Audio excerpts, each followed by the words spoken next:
kalau bisa dituliskan semua. Coba ya, mari. Jangan mari kita mindset. Apa itu dalam buka gadgetnya yang nggak paham. Iya. Itu. Ada yang belum tahu, Ibu? Coba Ibu Era. Ya boleh, sebutkan saja. Buka gadgetnya kalau nggak tahu apa gunanya gadget. Kemudian poin apa yang diambil dari penerapan itu? Itu harus nonton. Ayo silakan Bu Era. Yang pertama keimanan dan ketakwaan, kemudian keluargaan. Slow, nonton yang nulis. Keimanan dan ketakwaan. Terus. Kemudian kenalan kritis. Oke. Keluargaan Ya. Yang keempat kreativitas. Oke. Yang kelima kolaborasi. Betul. Yang keenam kemandirian.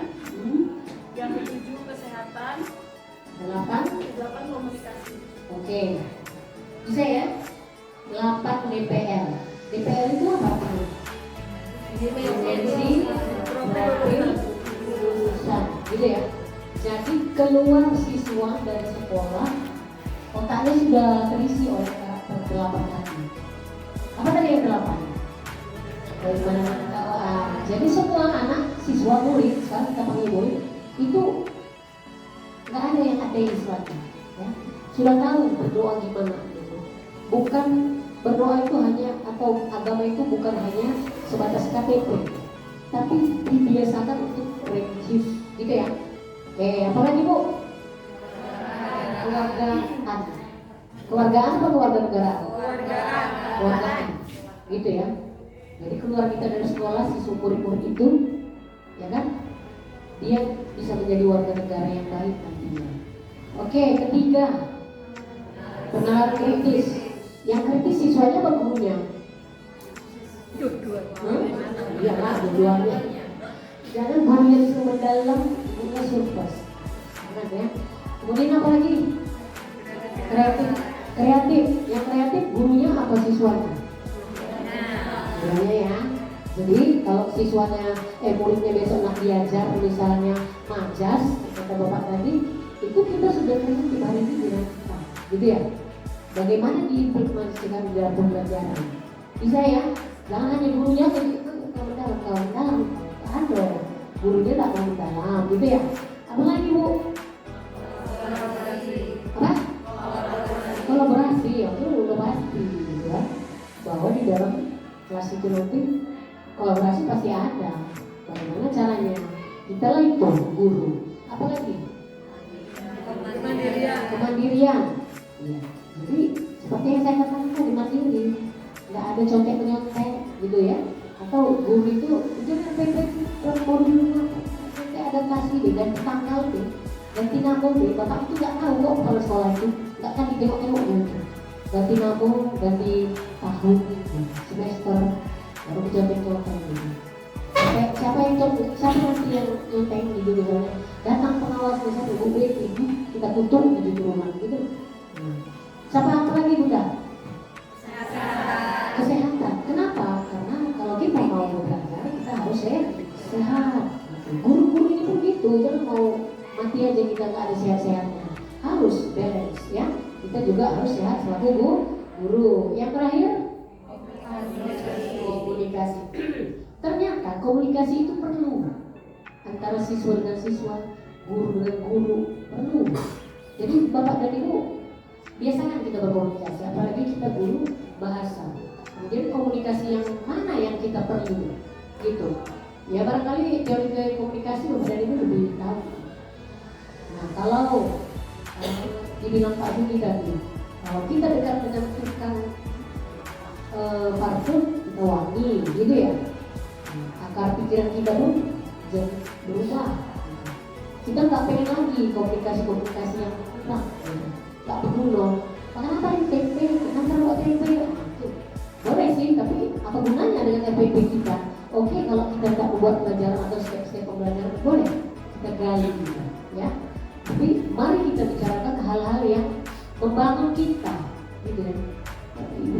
Itu buku tanya lepas, ada gunanya. Bagus kan seperti mindset kita tuh, ya. Biarkan biarkan yang salah itu, yang tidak bermanfaat itu biar. Apa yang bermanfaat kita buat jadi pembelajaran. Besok-besok kita perbaiki supaya jangan sembarangan keluar. Apalagi kita adalah public figure. Itu kenapa di demo si kuliah-kuliah itu? Karena dia joget-joget, ya kan? Sebenarnya itu uang dia lah waktu dia jadi artis. Tapi kenapa diganyang orang? Sampai keluar lah itu kucing-kucingnya dia ke orang, kasihan dah. Padahal itu bukan uang negara itu. Baru berapa bulan ada jadi kenapa? Karena ucapan itu membuat sakit jiwa rakyat Indonesia. Gitu ya. Tingkah laku mulai sekarang public figure siapapun dia, kita bully public figure, hati-hati kalau berbicara kepada orang yang tidak dikenal, hati-hati. Apalagi itu kalau wartawan yang kita tidak tahu siapa dia. Hati-hati. Kita adalah public figure.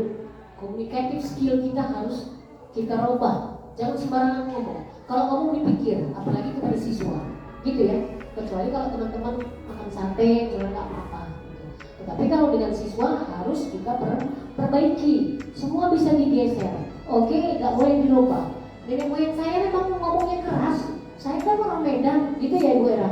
Saya kan orang Medan, suka-suka saya lah. Gitu. Enggak, boleh digeser. Cuma nggak bisa digeser boleh. Setuju ya? Biarlah Ibu Era ngomongnya keras-keras. Ya nanti kan saya bergeser cukup, gitu kan? Kalau setiap hari saya perbaiki diri saya, gitu ya, setuju ya Bu? Oke, masih ada yang ngantuk? Kalau ngantuk, saya mau itu tadi 8 ya, 8 DPR, 8 3 itu ada prinsip. 8 DPR itu bagaimana cara menerapkannya di dalam kehidupan kita sehari-hari atau bersiswa dengan 3 prinsip. Itu yang diminta Ibu Yai sebagai topik. Prinsip untuk PM, ayo tulis apa tadi? Berkesadaran, Pagi, bermakna, lagi. Nah, itu nak diterapkan di dalam implementasi di depan kelas. Kira-kira paham nggak kita itu? Memahami itu apa?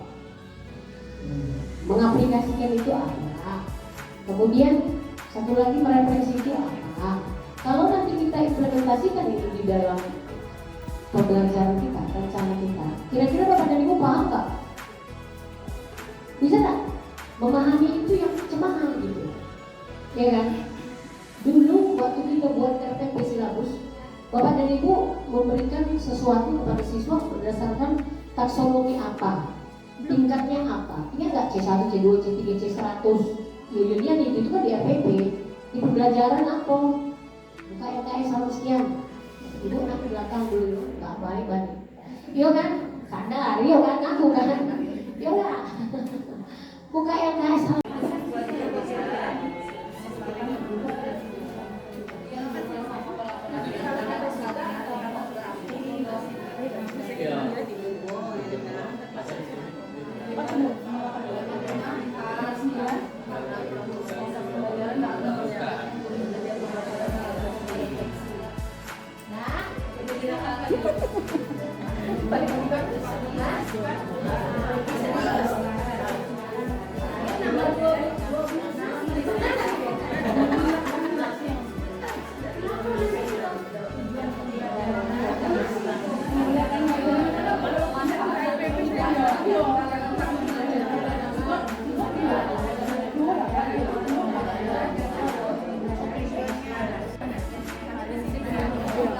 kalem-kalem.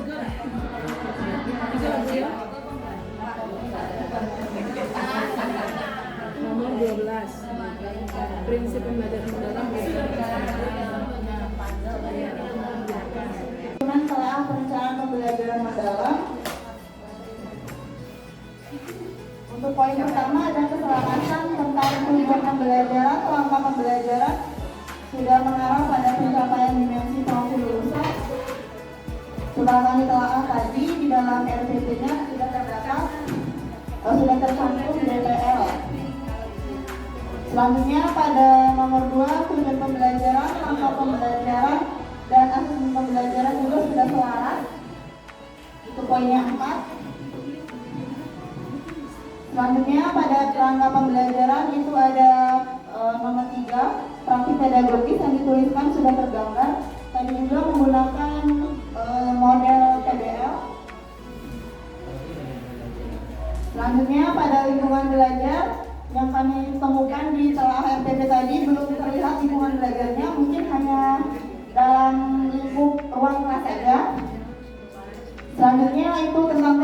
pembelajaran kami belum menemukan tentang kemitraan di dalamnya, mungkin cuma hanya antar guru dan murid saja, tidak melibatkan komunitas yang lain.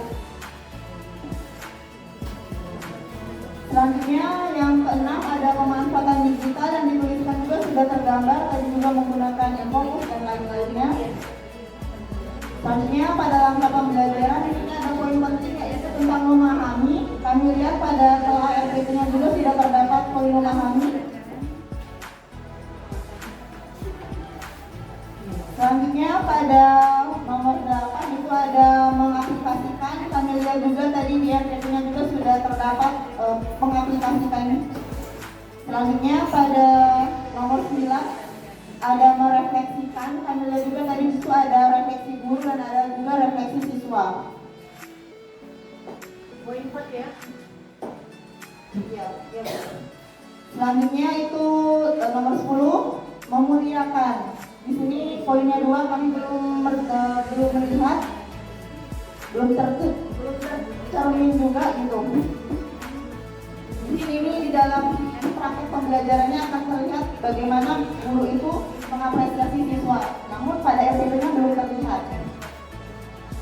Selanjutnya pada poin 11 itu prinsip pembelajaran juga sudah mulai ada berkesadaran, bermakna, dan menggembirakan, namun kan tidak terlihat secara tersurat, hanya tersirat saja.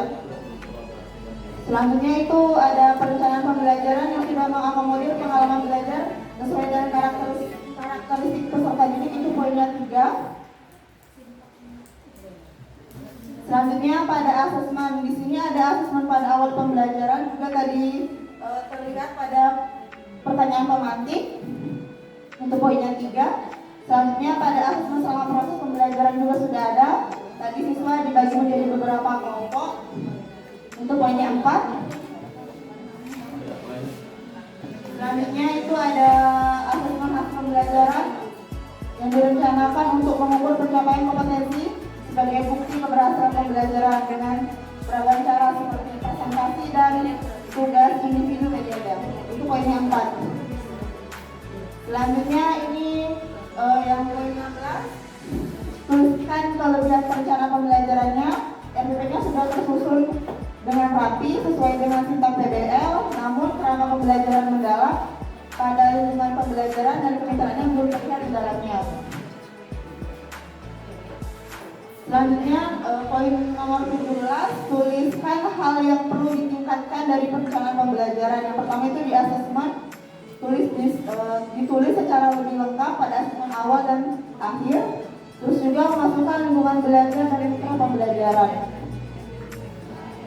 Selanjutnya itu pada poin terakhir, poin 18, tuliskan rekomendasi dan lanjutkan dengan revisi perencanaan pembelajaran sesuai dengan prinsip PM.